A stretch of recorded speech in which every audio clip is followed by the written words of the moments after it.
भावरकुल विकासखंड के लौवाडीह के ग्राम प्रधान रविशंकर राय संजू को भारत सरकार के पंचायती राज मंत्रालय द्वारा नई दिल्ली अंबेडकर भवन में आयोजित कार्यशाला में बुलावे पर क्षेत्र के लोगों ने ग्राम प्रधान की विदाई बैंड बाजे के साथ किया।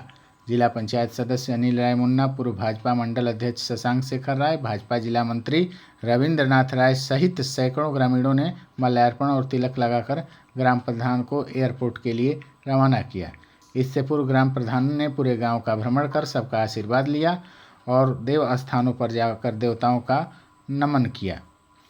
ज्ञात हो कि 200 ग्राम प्रधानों को भारत सरकार के पंचायती राज मंत्रालय द्वारा संयुक्त राष्ट्र संघ की अवधारणा पर मॉडल यूथ ग्राम सभा का चयन किया गया, जिसका गुरुवार को नई दिल्ली डॉक्टर अम्बेडकर अंतर्राष्ट्रीय केंद्र में कार्यशाला का आयोजन किया गया।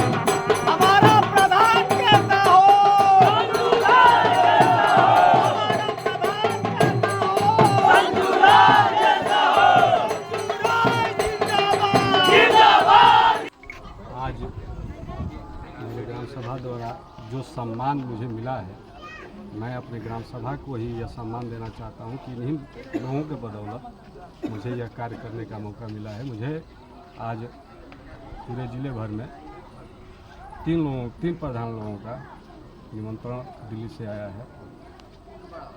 हम पूरे ग्राम सभा को अपने तरफ से बहुत बहुत बधाई और धन्यवाद देना चाहता हूँ।